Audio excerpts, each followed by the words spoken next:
All right, today we're going to dig into a timeless, powerful principle for success. It really explains why some people and some businesses make it, and others, well, they just don't.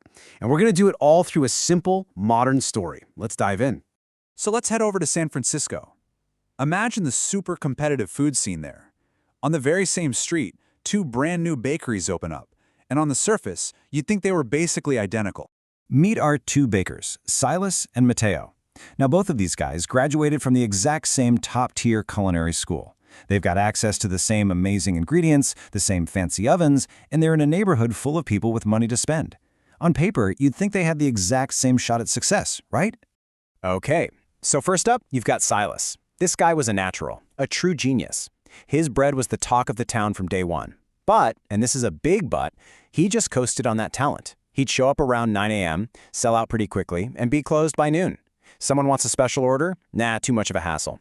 He truly believed good bread sells itself. He had the potential, for sure, but he wasn't really pushing. Then you have Mateo. Now, Mateo was a good baker, a really good baker, but he wasn't a natural-born genius like Silas. So what did he do? He hustled.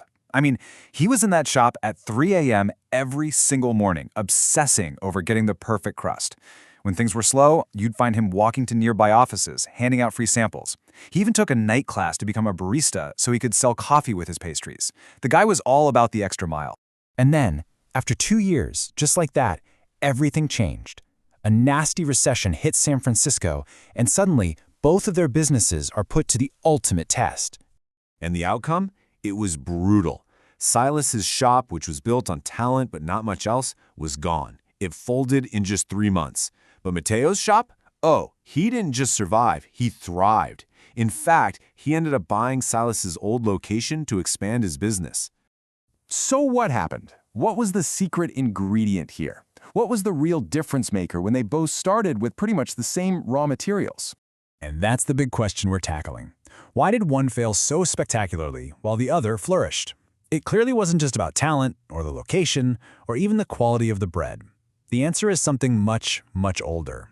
You know, you'd think the answer is in some modern business book, right? Well, you'd be wrong. The best explanation for what happened to Silas and Mateo is actually found in a piece of wisdom that's over 2,000 years old. So what you're looking at is a couplet from an ancient Tamil text called the Tirukkural. Now, it might look and sound a little intimidating, but the idea behind it is incredibly simple and unbelievably powerful. And boom, here it is in plain English. Effort creates wealth. The absence of effort brings poverty. That's it. It's not a suggestion. It's presented as a law of nature, a direct cause and effect relationship that explains everything about our two bakers. One path leads to prosperity, the other, well, it leads to failure. Okay, so let's really dig into these two key ideas, effort versus inactivity, and see exactly how this ancient rule played out in our baker's story. First up, we have Muyarchi. This is the good stuff. It means effort, exertion, the grind. It's the engine that makes things happen. This is Mateo's 3 a.m. alarm clock, his free samples, his barista class. This is the active force that produces wealth. And on the flip side, you have Muyat Trenmai. This is the absence of that effort, its sluggishness, its complacency. And this was Silas to a T. He had all the talent in the world, but his inactivity, his just sitting back and relying on that talent, that's what opened the door for poverty to walk right in and take over. Okay, and this table just makes it crystal clear. Just look at this. You can literally draw a straight line from Mateo's Muyarchi, his 3 a.m. grind, to his Tiru, his wealth, which was his expanding business. And you can draw another line right from Silas's Muyatrin Mai, his lack of effort, to his Inmai, or poverty, which was his shop closing down. It's like a perfect, timeless formula in action. So that's the story. But what does this mean for you? For me? How do we take this ancient rule and actually apply it to our own careers, our own goals, our own businesses today? It all boils down to this one simple truth. Execution eats potential for breakfast. Your brilliant ideas, your amazing strategy, your raw natural talent. They're all basically just useless potential without the engine of Muyarchi, without pure effort to actually bring them to life. In fact, this philosophy lays out 4 key duties for any leader when it comes to creating prosperity. You have to produce it, then you acquire it, then conserve it, and finally, dispense it. And notice what's number 1 on that list. Producing wealth.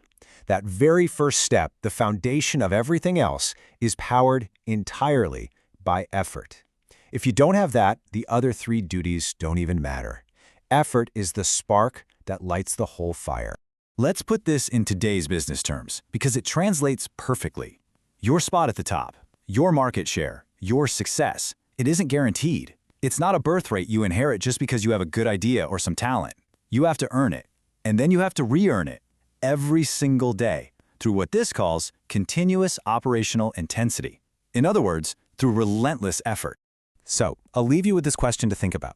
Your talent, your skills, your great ideas, that's just your starting point. That gets you in the race. But the real question, the one that determines everything, is where is your effort going to take you from there?